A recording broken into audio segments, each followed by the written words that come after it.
Good morning and welcome to today's edition of JoyNews Interactive. With me, Mabita Sibidi. The show is coming to you live from digital address GA0992539, and you can watch the show on DSTV channel 141 and GoTV channel 144. Join the conversation on Facebook and Twitter. We are JoyNews on TV.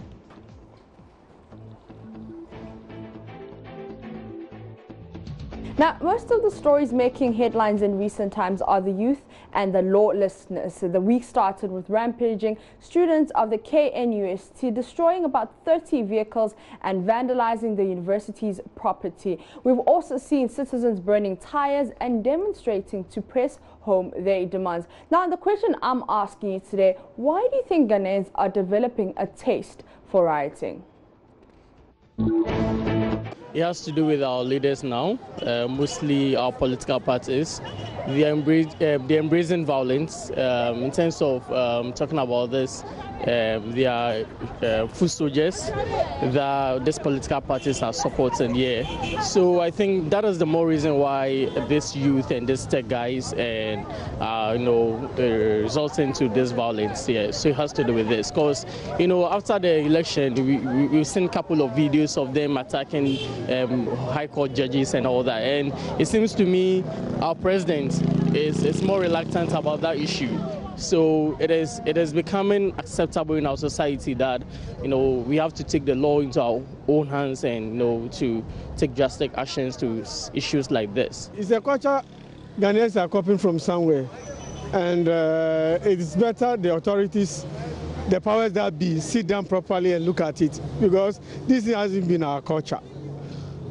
Ghanaians don't burn ties like this. It's a Nigerian culture that they believe in burning ties, burning human beings. It's more about training. I think the training you give our children from the home, they take it outside. And even apart from that, sometimes you train children, by the end of the day, they learn from their peers. This peer pressure.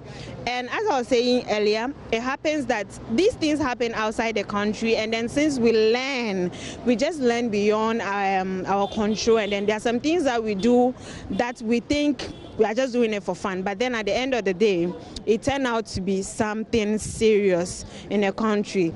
If our leaders will take a second and listen to the plights of the youth, I don't think any of this will be happening, because it's about time. I won't also call it an autocratic leadership though, but I think it's about time we listen to the populace more and actually hear them out, other than enforcing rules or policies in place that are meant for the same people that we are enforcing them for. Let's go to our Facebook page and see what you have been saying about that. If you think Ghanaians are developing a taste for rioting and why. Let's start with Matthew Hinney, who says it's due to the leaders we have.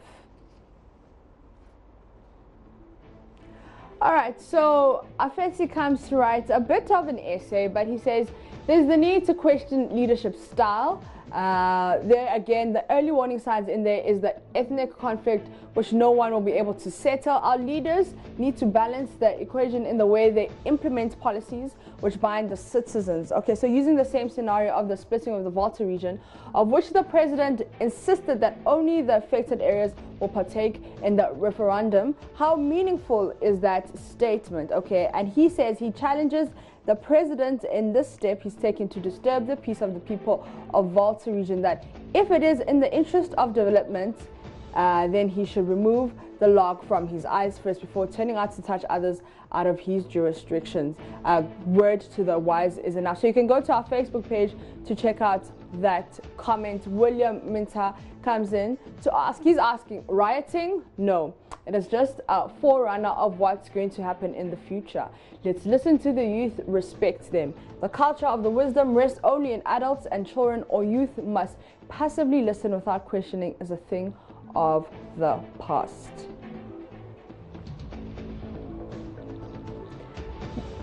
Another somewhat essay here. This one is from Zazu, who says Ghanaians are developing taste for rights because they never never heard when they embark on a peaceful demonstration and petitions are just received and thrown somewhere. The VC is running a form of autocratic leadership, and again, we vote for our whole leaders, so why should the authorities reject them and position interim leaders instead? What does that mean? Let's see if we can get more. He says roads are bad and they're always making campaign promises, and when they're in power, it's being neglected. If I may ask, what are the duties of the MPs since they're all based in Accra but not their regions? Oh, my beloved country Ghana, when shall we? Let's go to Bright Dake, who says Ghanaians are developing a taste for rioting because leadership has failed, politicians have failed, and if leadership refused to turn away from their selfishness, then they should know that worse days ahead. Let's see if we can get more comments. This one is from @ResP, who says rights is the language of the unheard. If a leader abuses his office and takes advantage of the masses, this is what will happen. These are just warnings and signals to our leaders, but if they use their pens, suits and ties to enrich themselves, our accumulated anger will one day graduate from such demonstrations to something else.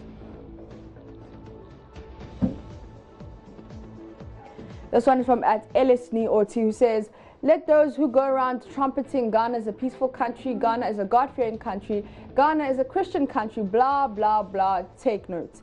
No country is immune to rioting. One day the youth will rise. It's a wake-up call to all of us.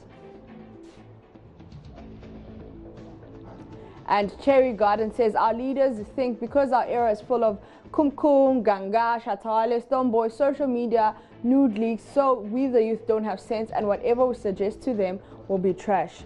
We shall see.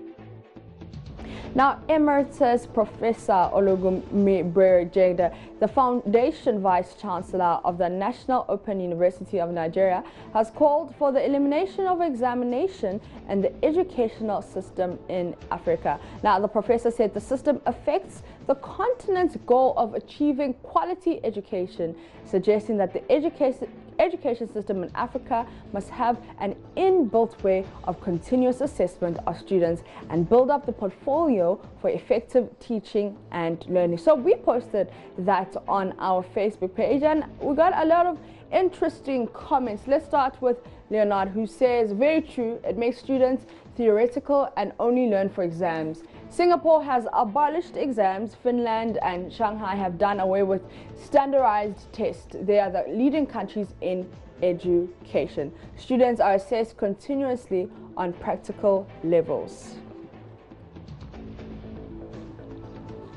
Let's go to Oliver Tano, who says it's not good for all levels. In Masters and PhD, where the student already has some knowledge, exams are needless. Students at that level should be assigned to problem-solving research. Michael Ham says, perhaps African university leadership can make an intellectual comparison with their counterparts in Europe. They should match teaching and methods of assessing students. They really would have a lot to learn. Asempa Thelma says, not in Ghana, please, as far as free education is concerned. And Benjamin Kojodek says, this can only be analyzed in a context. Mauli AD says, I agree, because it limits students from exploiting the real talent in them. And Salu Adams Larry says, it can't be. How will students be assessed?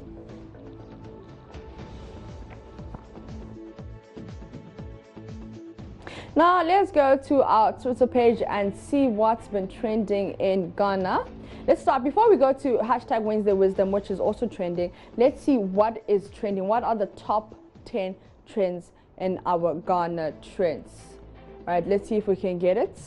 But in the meantime, let's go to hashtag Wednesday Wisdom, which is also trending. And this one is from @Christo, who says, comfort zones are crime scenes. They rob people of becoming what they're destined to be. Growth does not take place in safety zones. Growth takes place when you challenge the status quo.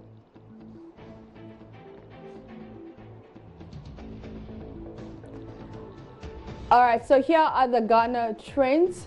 At number 1 is hashtag Africa emoji. The second one and the third one, Wizkid and Tiwa Savage. So they're trending because Wizkid released a video/song titled Fever, and the video was kind of controversial because, as you know, Wizkid and Tiwa Savage have some sort of a relationship, friendship, but nobody actually knows what's happening. But in the music video, it was kind of saucy. So people are just talking about it, like, Wizkid and Tiwa Savage, just come out and tell us that you're dating. Don't be telling us, Tiwa Savage, don't tell us that Wizkid is your brother, and then Wizkid will be like, oh, this is just my mentor and stuff like that. But let's continue and see what's been trending. Okay, hashtag Wednesday Wisdom is trending.